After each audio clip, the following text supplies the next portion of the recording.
Your ClickBank success depends on the niche you choose. If you want to succeed with affiliate marketing, you must first build your business, and it is a business, it is not a hobby. You have to build it on the right niche. A niche, of course, relates to the category of topics or problems that the products you are promoting solve.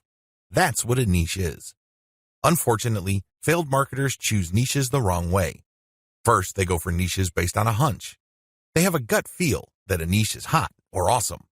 This is a serious problem because even if you think something is great, it doesn't necessarily mean that your target audience members will share your impression.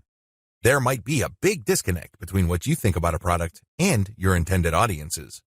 Failed marketers also choose niches based on popularity. When you go on ClickBank, you can search for existing products based on keyword relevance as well as gravity. Gravity measures how fast a particular product is selling. Too many ClickBank affiliates select solely based on gravity. This is a serious statistical mistake. It really is. Why? Let's say you have 10 affiliates all promoting the same product. 9 of them suck, but the 10th affiliate marketer is selling this product all day, every day. Due to the huge amount of sales generated by that one affiliate, the gravity score for that product is going to look distorted. If you're just going to go with how fast that product is selling, you may be given the impression that you're looking at a slam dunk. Unfortunately, you find out in the worst way possible when you start selling that product that you're actually like the 9 other affiliates who suck at selling that product. Do you see how this works? You just can't go based on popularity. You have to look at the big picture. You have to consider other factors. Finally, failed ClickBank marketers struggle because they simply copied somebody else's model. Don't get me wrong, if you know what you're doing, copying somebody else's success can lead to your own success. I have no problems with copying. What I do have problems with is when you copy blindly. Unfortunately, this is precisely what these struggling or failed ClickBank marketers do. How winning ClickBank marketers choose niches.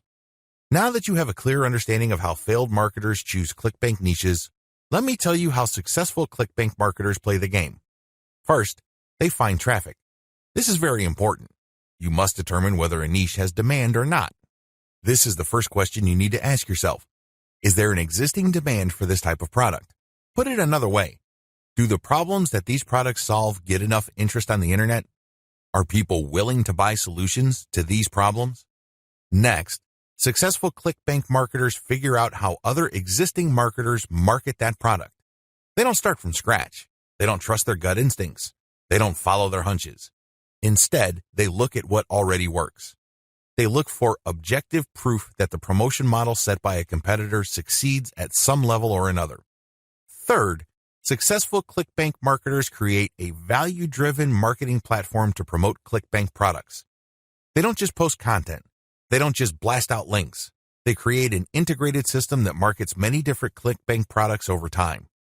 Usually, they use a mailing list to do this. They attract people based on content, get people to sign up to their mailing list, and then they send useful information alternating with promotional offers. Eventually, the list pays for itself, and much more. Finally, successful ClickBank affiliates use a 3-layer conversion system. This is a highly effective content marketing system that markets to people in a way that doesn't offend them or turn them off. I'll describe this in more detail in the next video. What's important is that you understand that you're going to have to use high-quality content to deliver value to the lives of people you are trying to market to.